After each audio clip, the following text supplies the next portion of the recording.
Is DeFi dead? Is ETH dead? ETH is still going to be here, no question asked. Right now, DeFi is extremely fragmented. You need such trade in place to converge rates, essentially, and to keep the market efficient. We're on track to hit like 1 billion in trading volumes on the benchmark that we have. Why can't I use a traditional finance benchmark rate? I think it's better to use a decentralized framework to build a benchmark rate. What does this unlock for the crypto space? I think the next stage is we're on Twitter, everyone's saying like retail, there's a lot of fatigue, but from the institutional side, they're more excited than ever. What's your broadest goal with this project? We want to be Awesome. Looking forward to this conversation today with Brandon from Treehouse. We're in studio in New York, which is always a pleasure, and me and Brandon have known each other for a couple of years now. Yep. If you're a frequent listener of this podcast, you know I like to start off with a hot take. So you're building a protocol highly related with DeFi, highly related with ETH. Is DeFi dead? Is ETH dead? That's a great question. I think when I look at, let's take a step back and look at the state of crypto in general, right? The market's around like 2.5 trillion, right? A big chunk of it, 80% of it is BTC. The remainder, majority of it is still ETH. So despite the price action over the past few weeks, few days, I don't know when this podcast is going to go out. I think, ETH is still going to be here, of course, right? No question asked. Right. Well, something I like to think about too is like this idea of value creation over time, right? And if you guys are building for a multi-year timeline, which I know you are, or multi-decade timeline, we imagine, again, eliminating Bitcoin, the digital asset industry goes from $1 trillion to $10 trillion. Within that, there's $9 trillion of value to be captured, right? So it's like the opportunity is still immense, despite a certain corner of the market being a little, behind or in a kind of bearish condition. So yeah, no, I completely agree there. Excellent. Well, I'd love for you to introduce yourself. Who are you and what do you do? Yeah, sure. So I'm Brandon. I'm the co-founder and CEO of Treehouse. Background-wise, before this, I was at Morgan Stanley. I was doing credit derivatives, so very much from the traditional finance world. And prior to that, I was doing mortgage-backed securities. So fixed income through and through since I graduated from university. Excellent. And you've been a Web3 founder for a few years now. Do you feel like that background has helped you out? For sure. I mean, I think, what we're trying to see, for at least my view of DeFi, is that eventually, whether it's TradFi or DeFi, it's just going to be finance. And you can bring a lot of the same things that we do in traditional finance and bring it into DeFi. And that's exactly what we're doing. You mentioned, in previous conversations we've had, you've mentioned this kind of moment where you kind of got red pilled by DeFi, right? Yep. And I think a lot of people have had that moment. Talk about what that looked like for you. Sure. I was still at MS. Well, I mean, I was already holding a bit of crypto, but I wasn't at MS and the DeFi summer was starting to brew. Right. We had a group of friends that was on the trading floor that were very, very active. In the day, we will be actively, doing our own work. And then by the time it hits nighttime, we'll all be degenerates. We'll be looking for the next biggest play. Right. Obviously, what really struck me was when I first saw the AMM model, when Uniswap came out, because we were sitting on a market making desk. And to be able to abstract that away through smart contracts blew my mind. And very quickly, we had a few guys that left to start bigger firms. Like Amber, it was the guys that were sitting in the same desk as I was at. A few friends started hedge funds, and I was like, it's time for me to go. It's time for me to go to jump over to the other side. Yeah, that's very interesting. Like, for some reason, it seems like finance-oriented minds are particularly like susceptible to being one-shotted by DeFi. Yeah. Like I studied finance as well, and I wasn't ever at a bank or anything, but it's the same thing. When I saw DeFi, I was like, oh my God, seeing the finance analogs on digital rails it's easy to see that like there is something here, right? There's something substantive. Oh, for sure. I mean, yeah, it's just so much more efficient. The AMM model just blew my mind away. And then at that time, DeFi was incredibly early, so there were a lot of like difficulties with the space. Whether we were using MetaMask, Ethereum, paying $100 for a transaction, $150 for a transaction. What were some of like the early obstacles that you saw participating in early DeFi? Yeah, I mean, it was just so much fragmentation, right? So much information asymmetry. Felt like the Wild West, but which was fun too in itself, right? Right. The space has matured so much since, right? The cycle before versus now has changed drastically, and I think we're starting to mature in general, which is great. I mean, if we want this space to be serious, ultimately we need to mature. We need to bring in new asset classes, new products that TradFi can look at and say, okay, that's a serious asset class. It's a serious topic that they can get involved in, rather than it's just a playground or a casino. I think another interesting component of those like first gen DeFi projects is like a lot of those early winners didn't end up being winners, right? Yeah. Like Compound is, being like governance attacked, right? Yeah. Sushi doesn't, I don't even, it maybe exists, but it's not relevant, right? On an industry level scale. So there has been a real opportunity for people who have improved on kind of the primitives that we started to kind of coalesce around in those early days of DeFi. Yeah, no, I completely agree. Right. Yeah. So talk to me a little bit about like Treehouse, right? If you were to explain to the average, consumer or user of Coinbase or something, explain it from the highest possible level. Sure. So Treehouse, we call ourselves the decentralized fixed income layer. The premise of it is simple in that, in traditional finance, fixed income as an asset class is 5 times larger than equities. It's way bigger than commodities. But when you talk about fixed income in crypto, it's almost non-existent. We believe that's particularly due to missing infrastructure, and particularly benchmark rates. So that's what we're trying to solve. So Treehouse, we have 2 main products. One is called T-Asset, and the other is DOR, which stands for Decentralized Offered Rates. I'll take a pause there. I'm sure we're going to go into the details. Okay. So explain both of those concepts to someone who's not as financially native. Sure. So maybe before we jump into both products, I think to explain what fixed income is, Sure. right? Fixed income is the asset class that, where institutions play most in, but from a retail level, we all touch it in some form of way. Whether you have like a mortgage, you have like a bank savings account, you earn a yield on that. Anything that has a some form of yield that is like a fixed stream or even a variable stream fits into that umbrella. Right. So it's a massive asset class. The problem, however, in crypto is that everyone's like here for a Lambo, right? Everyone's like, when Lambo, Right. and having the notion of a fixed stream of yield, it doesn't sound as exciting, but you do need the Toyotas in this world, and that's what institutions going to look at when they come in, right? Something safe, something predictable, and that's what we're trying to achieve here. To jump into the 2 different products that we have. T-Asset is quite straightforward. It's a liquid staking token, Okay. with a twist. And the twist is that we have an embedded arbitrage strategy on top of it. And that strategy helps do a few things. So the first of which is it's democratized access to this particular trait. Now you can earn not only just like STE field, which we use as the underlying, but you can earn additional pickup of like 30 to 80 bips that is technically arbitrage, right?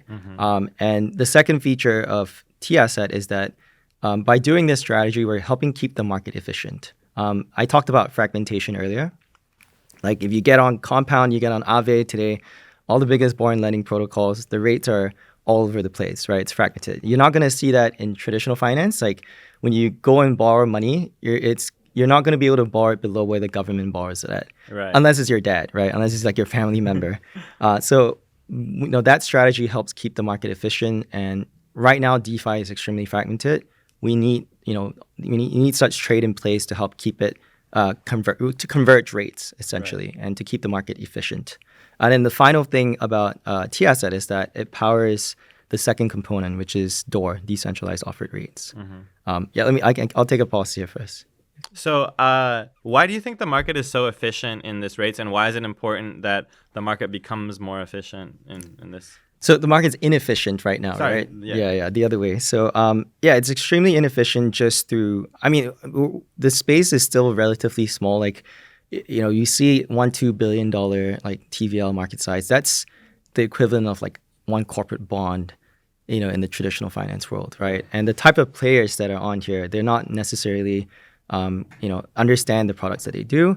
And there's no standard around it. That's even more important. Like if you look at the fixed income market, when you trade bonds in a bank, we look at like ratings, like credit ratings. So Moody's, S&P, and Fitch would provide such ratings for every bond that is, I mean, the most active bonds, they would have a rating.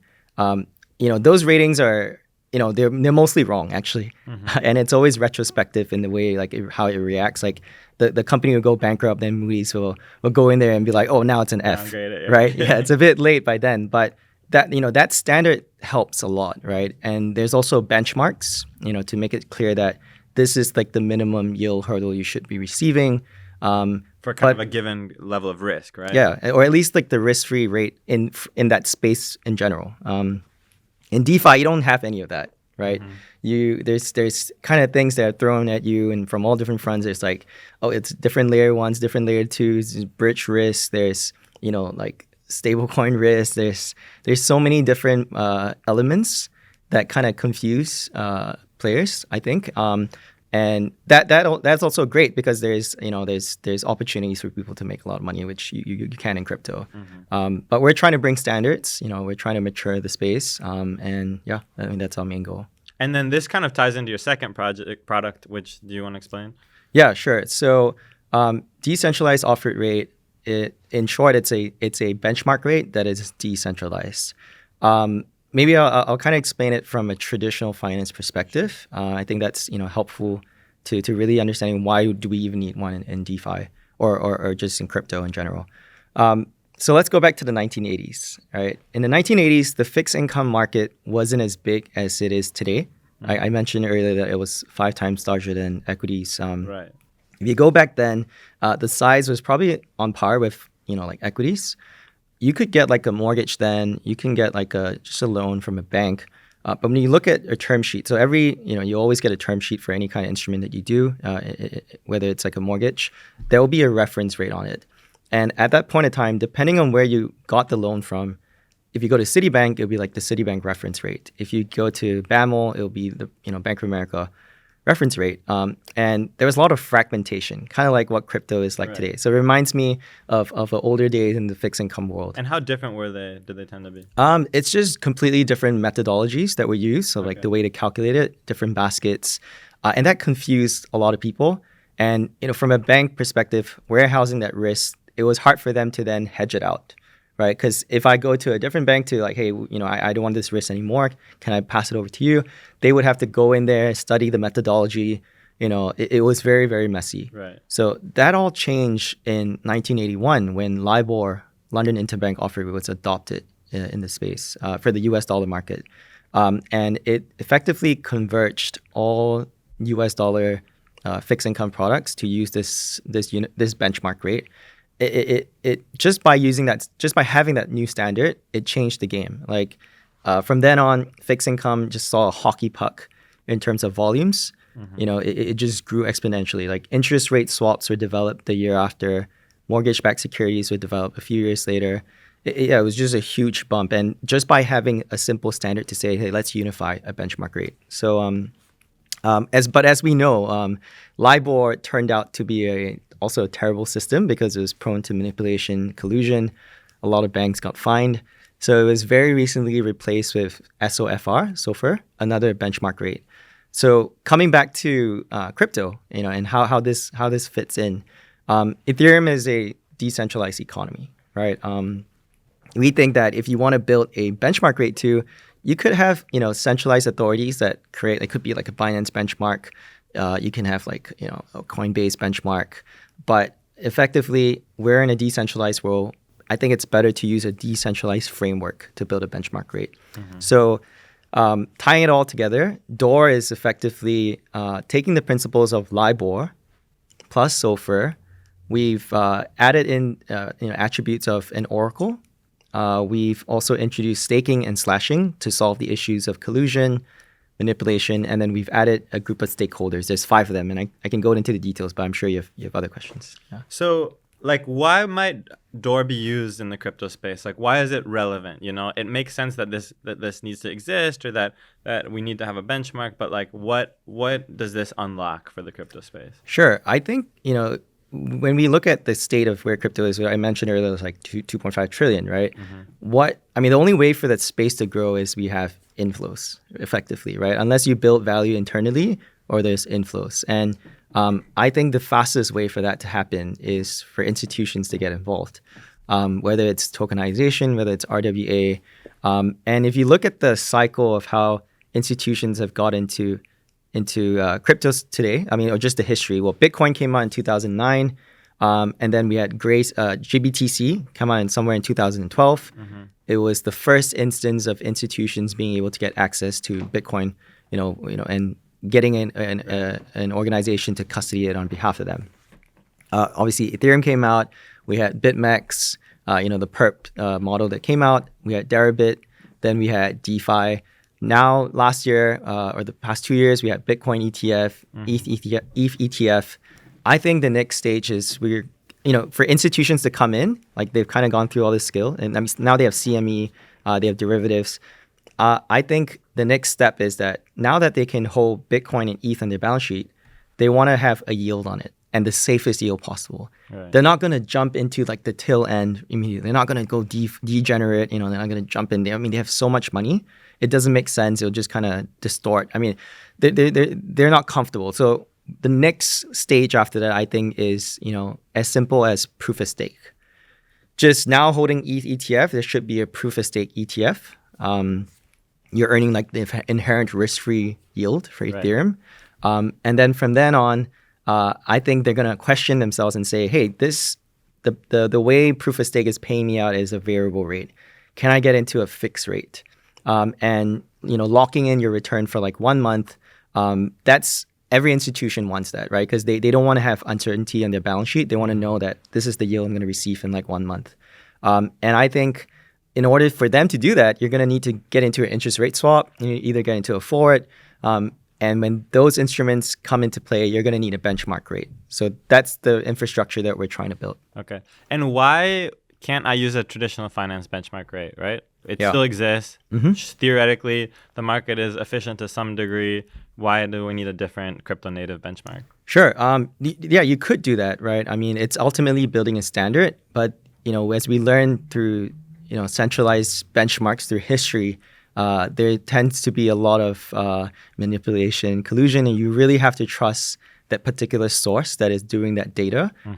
So whether it's the central bank, they have their own agenda in mind, or whether it's the banks that are administering it. In the case of LIBOR, the banks were lying about their rate so that they could trade on it, right? So they can make P&L on it. So our goal is to build it's a whole new primitive, essentially. Right. Building DOR, or decentralized benchmark rates, never existed before in the model that we created. And effectively what we've done is allowed, distributed the calculation of building a benchmark rate and putting in incentive structure, putting in disincentives as well, right? Slashing if someone's lying, perhaps. So we're trying to build it for a decentralized world. And it's kind of similar or analogous to kind of how we think of oracles. Yes, very similar, but there are also key distinctions, right? On an oracle, majority of the use cases right now are related to, like current spot price. With DOR, there's a lot of, it's very much catered for rates, fixed income. There's a curve construction. Effectively, we're building a yield curve, which oracles currently in this state, right. They don't have that. There's a lot more technical pieces that wouldn't suit. So funny story is that we actually talked to Chainlink about this. We talked to Band about this, and we wanted to work with them at the start to build a decentralized benchmark rate. But I think for them, even for them, they said, "Hey, why don't you just do it yourself? It's going to require massive change in our structure." Right, because it's not just a number; it's like a whole entire model. It's a curve, like it's an interest rate model, and whereas the current Oracle standard, it's very simple. It's just spot. Yeah. And does the value, where is the value created in this process of creating the DOR and kind of protocolizing, enshrining the DOR, and how does it interplay with your other products?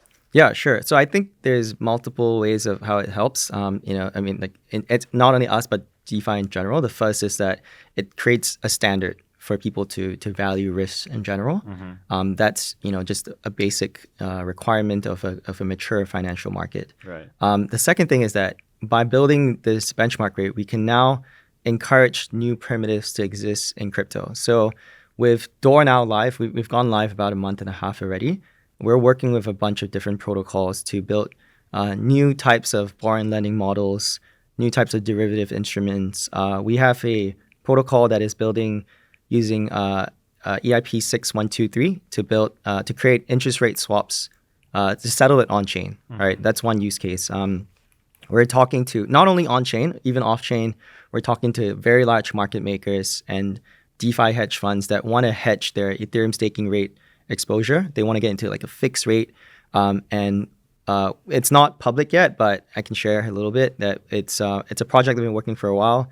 We're on track to hit like 1 billion in trading volumes. Wow. On the benchmark that we have, and that's just from institutions wanting to properly hedge, right? So these types of instruments didn't really exist beforehand, and having a clear structure to build a benchmark around it really allows people to experiment, to do new things. And is there actually value captured at that benchmark? Like, are you in the way that people pay for an Oracle feed, are they paying the protocol? Yeah, so there's a few ways of how that the economy works within Door. So there's 5 specific stakeholders that I mentioned. I can briefly walk through each of them.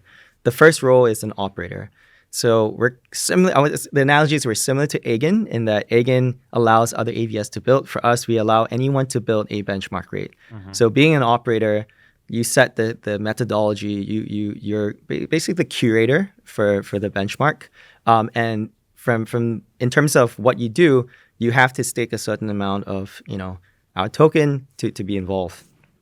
Coming down the list of the other stakeholders, panelists is the second, and effectively they are the data providers that we distribute data across all of them to compute and then come back, so that we don't have to trust one particular source. So right now we're working with pretty much all the largest ETH staking houses like Kiln, RockX, like A41, market makers like Selene, QCP, staking rewards. We have a bunch of great guys that are helping us distribute this data.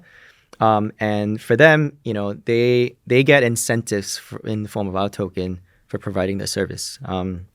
The third stakeholder is called a referencer. So anyone that queries the feed from the operator, they would have to pay. It's similar to the Chainlink model, right. Similar to the PIP model, where you just query and you pay a certain amount of tokens to use it, and that value exchange goes back to between the operator as well as the panelists. Very briefly on the last two, we call them delegation. That's when TETH comes into play, where users who hold TETH, who are now earning not only just WSTETH yield, they're earning the arbitrage yield by helping keeping the market efficient. They can also stake their TETH into specific operators as well as panelists to keep it decentralized. And then finally, we call the last group end users. So this could be retail, it could be institutions that don't necessarily know that there's a benchmark underlying the products that they're using. But they're a very important part of the exchange because they're the main users. Right. So talk to me how TETH is like a logical next step to build on this product. Yeah, so the end goal of TETH really is not to earn a ton of yield, right? It's a simple LST, but the key feature and the key, our vision for TETH is that it is a methodology to keep the market efficient, right? Again, there's so much fragmentation from rates, from prices, and it's an arbitrage strategy to help ensure that, if we want to build benchmark rates, it can't be that on the spot time frame, like today, right now, I am able to do, I can borrow from different places in drastically different prices. So we want to make it, TETH is very important to keeping the entire system in check. Right. How, you mentioned that once LIBOR came out in the 80s, in the early 80s, that there was kind of this like Cambrian boom in the market, or in this sector of the market. Do you think that this could happen to DeFi with the launch of Door? For sure. Yeah. We're already seeing that, right? Effectively, we're working with, even risk curators that are, looking to experiment with different interest rate models. talking to a lot of borrowing lending protocols like Compound, effectively to say, hey, there could be ways to make this, how the current setup has been a lot more efficient and is beneficial to both you as well as the user. So those are some of the low-hanging fruits. I already mentioned, the $1 billion in trading volume that we're very soon going to be hitting for Ethereum staking rate forwards. I see, even staking houses being able to hedge, like to do structured products. It's opening a whole new door. No pun intended, a whole new door to fixed income. Yeah, that's funny. And then how meaningful is this for DeFi? Is this going to be like a sector of DeFi, or is it really going to be, a way for billions or trillions of dollars of assets to onboard, and this value is going to help create value within the system? Or is it just going to be like, oh, I'm an institution and I want to earn a little yield, or I want to hedge out a little risk or something? It's both, right? From the DeFi angle, I mentioned a few protocols that are using us already. You're going to see, in the next few months, a few launches. So definitely we're working with on-chain protocols to build new products. In terms of not just, from the institutional front, right? I think it's going to be extremely meaningful too, because as we know, as I mentioned, fixed income is 5 times larger than equities in TradFi. I think, when you bring assets on chain, fixed income is naturally going to be the first few assets that they bring on. Institutions look at risk from a spectrum. Like, they don't jump to the most degenerate thing first. They go through different stages, and they always, fixed income is their bread and butter. Right. Yeah. So you mentioned previously this idea of like either value created internally or inflows, and you think that this could perhaps be like the missing piece to bring those institutional in. Yeah, for sure. You just talk about money market funds in the U.S. market. That's a $7 trillion market, right? Wow. And that's just like T-bills that are like 3 months long, right? Not talking about any kind of other instruments that exist out there. It can massively grow the space, right? I think fixed income's the next big theme in crypto. So we're talking about amounts of capital that are so significant that even capturing a small, a couple bips or something could be incredibly significant from like a cash flow perspective. It'll be bigger than the entire DeFi market, like just capturing like 2 bips of the TradFi market and just bringing such things on chain. Wow. Yeah. That's very cool. So talk to me about TETH. Like, you guys could have taken the perspective that you wanted to just like create another LST, right? There's probably dozens of LST protocols out there. However, you added this additional component of trying to earn more yield. Why did you approach it from that perspective? Sure. Yeah. So the underlying LST we're using, we're doing this in partnership with Lido. So when ETH goes into our smart contract, it immediately gets converted to WST ETH, and Lido's obviously the leader. They have great infrastructure. I think there's a lot of trust in them, so we picked them as our partner. And then in terms of the additional yield, so it's a funny topic, because the yield that we're giving users, this arbitrage yield, goes away as we hit our goals, and our goal is to help make the market efficient. So if the market is efficient, technically that yield goes to 0. So while right now users can make anywhere to like 50 to 80 bips, so 0.5 to 0.8% on top of WST ETH. Our goal is actually to make that 0, because when we hit 0, we win. That's the goal. Now we can focus on Door. We can build all these instruments. The market's efficient, right? So it's a funny thing. Like, right now we're giving yield, people are happy, but if it goes away, we're happy too. Right. So yeah. So then, like, not only is TETH complementary to Door, but at the end of the day, Door is complementary to TETH in that the way that your kind of vision for the future, it needs TETH to create the market efficiency, and then the products that you envision will be able to be built on top of Door. That's exactly right. Yeah, they're very much intertwined. It needs one to exist. It needs the other to exist. Right. Yeah, we started actually only building Door. And then we realized, okay, that's not going to work until the market's efficient. So why not build? We came up with the concept of T assets thereafter. And it's an easy way also for our followers to get involved. They can stake with us rather than an Oracle is a bit more a bit more B2B, a bit more hands-off, right? I mean, everybody knows what Chainlink is, but not many people actually use the Oracle unless you're like a protocol. So with us, there's two ways to kind of participate. One from a B2C front, which is get involved, stake, earn our points, right? And the other bit is, use our system Door to help power new primitives, new products. You guys' focus has kind of been TETH. However, you mentioned the demand for institutional yield on other assets, dollars, BTC. Do you guys address this at all? So we will be moving to other types of T assets. So T asset, we named it as such because there's going to be multiple. Definitely. I mean, there's going to be a few new iterations. Not only in Ethereum, we're going to be launching on Solana very soon. So you can expect that an announcement in the next few months, hopefully sooner, and a few other blockchains as well. Well, congratulations. And then you also imagine this kind of like long-term future where other products are being built on top of Door. What's like the range of possibility there and some of the stuff that you're excited about that can be built on top of Door? Yeah, so when it comes to the fixed income world, the most basic instrument that people start with is trading forwards. So forward on interest rates. So with Ethereum staking rate being the natural risk-free return for Ethereum, forwards market would be the first, allowing people to essentially lock in that rate for a specific amount of time. I think from then on, once you have a forward market that is very active, there's a lot of liquidity, you can then move into effectively a tree of fixed income products. There can be like swaptions, can be range accruals, like structured products.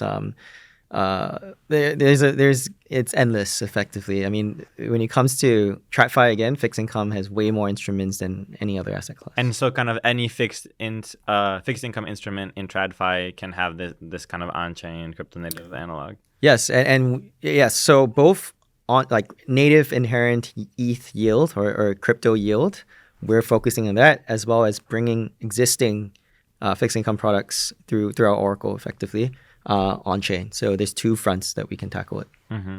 And then do you imagine that like this will be, you guys will have this kind of ecosystem maybe analogous to like Chainlink or an L1 where people are building products on top of Door? Or are they going to be Treehouse native products that you kind of want to be the center of gravity in this industry? So it's I mean, we would love to do everything, but it's really tough to be good at everything. So, we want to be a layer, right? We want to be effectively just a foundation to help spur the development of new products.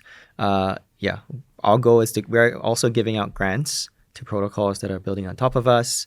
We'll support them. We also have an eco fund that will be coming out soon. So our goal is to not only, we'll do it ourselves too, if needed, but if there's someone out there building something cool in fixed income, we'll love to support. We'll give grants as well. Mm-hmm. Yeah. Phenomenal.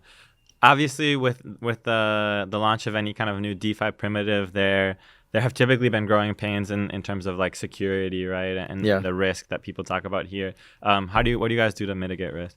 Sure. Maybe I can talk about TETH side, sure. Because that's very it's a lot more tangible in terms of the risks.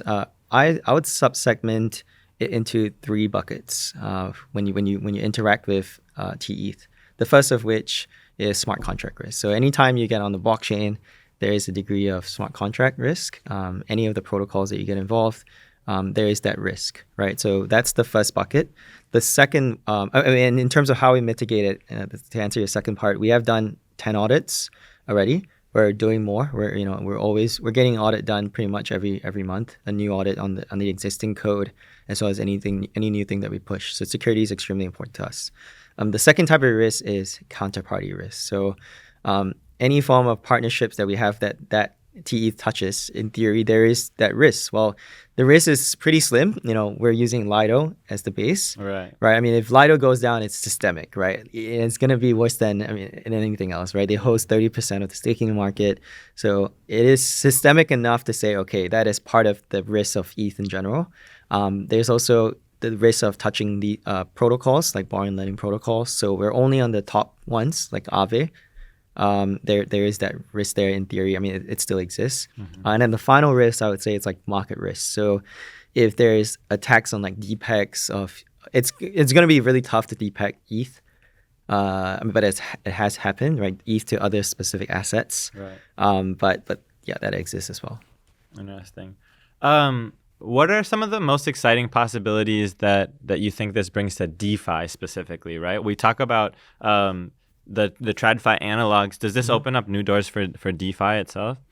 DeFi native products? Yeah. So using a benchmark, and maybe I can talk about just like, the most, let's talk about Aave, right? The current Aave model uses, it uses a K factor that is a hard-coded number to help tweak the model based on how market conditions are, right? By replacing that with a benchmark, for example, it's going to be a lot more efficient, right? You don't need a governance vote to change that number every single time, and it's based on data that is distributed, right? So that's one example that is pretty simple that can help make DeFi a lot more efficient, make borrowing lending. It's just taking out inefficiencies from the current model. Yep. So you guys, you talk about it in this technical way, but the part that excites me kind of as a DeFi, fan and user is the idea that like this has been the missing link in DeFi, and you guys talk about this in some of your branding, and it makes sense, right? And the idea that like trillions of dollars are going to be able to come on chain, and that there's going to be innovative financial products that are enabled is not a small thing. It's not a small improvement. It's not just a small improvement. It's a small improvement that like you said in reference to LIBOR, like hockey sticks growth, right? Yeah. It could be the missing piece that everything else is able to compound of, and that comes from an institutional perspective and a DeFi native perspective, and that's what I find incredibly cool. You guys have been engaging with a lot of institutional partners. What has been what have those conversations look like, and what is the feedback that you guys have gotten? Yeah, so I'm in New York right now, right? So I'm usually based in Singapore. I take a trip since the past 4 years of being in Treehouse. I do a trip a year to New York, and what I do is meet the same folks that I know. So I'll meet the banks, I'll meet the likes of Goldman. I'll meet the asset managers, the asset issuers, and just the TradFi like fixed income world. You've seen the transition over the years, right? From not caring about it at all or asking more questions at the start to when we had when Luna happened and everything, when the slump happened, everyone a lot of them closed down their digital asset division. Last year was a slight pickup. I think this year, what we've seen is that there's been a very interesting theme and the disconnect in crypto, which is I think on Twitter everyone's saying like retail, there's a lot of fatigue, within builders, but and even on the price action, right, volumes are generally quite low, but from the institutional side, they're more excited than ever. Right, and I think that's part of the reason is due to the new administration, right? Pushing through so many new, they've done so much already, right? Just within the past month, all these institutions, there is a sense of almost competitive nature where they want to get involved. Obviously, regulation is still stopping them, but they're definitely excited. And you see a drastic change in their tone. They're asking the right questions now. They're not just questioning you of the validity of crypto. They're excited, it's initially, if you asked me 2 years ago about fixed income, I'll say it's a 5-year thing. Now it's as soon as like 1 to 2 years. Wow. Yeah, I really believe that. So, do you think that like part of the block for a lot of these institutions was also infrastructure, and we're seeing a new level of maturity in crypto markets with regards to infrastructure products like Door? Yeah, I think the barrier for them, it was initially regulation, and with the new administration, that's their key concern. Benchmarks for them, that's like a must-have. So with the fact that there are guys that are building it, right, a centralized version of it. What we're building is just they need that no matter what. So this is effectively a one way to help them get on board it quicker. Right. What's your broadest goal with this project? Like, your ambition on a 5 to 10 year time frame. Yeah, I think we want to be coming back to the what we call ourselves, the decentralized fixed income layer. Anything to do with a fixed income product living on chain, whether it's DeFi or whether it's RWA tokenization, we want to be there, right? We want to be facilitating it, and what we also help is that we help decentralize these benchmark rates, which it becomes trustless. And I think that's very much needed in our space. So we want a world where, and I said this earlier, where it's not just DeFi versus TradFi. It's just going to be finance.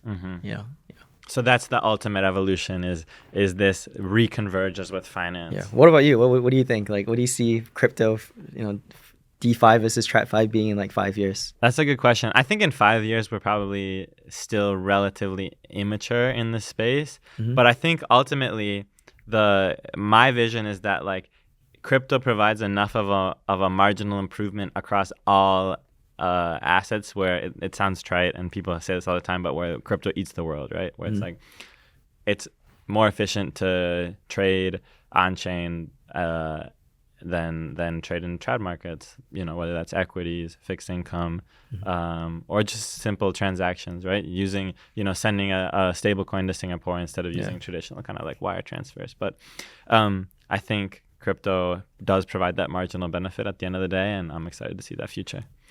Exactly. Awesome. Well, it's been an absolute pleasure having you. I think you are a really interesting entrepreneur, and you see this opportunity and you see it in a very pragmatic way. And entrepreneurs that are thinking in this way, in addressing this mass market in this really kind of like more professional and web and way that caters to Web 2 and TradFi and trad tech incumbents. Those are really powerful, turn into really powerful organizations. So I'm super excited to see the future of Treehouse, and we'll be following closely. Thanks so much for your time. Thanks for having me.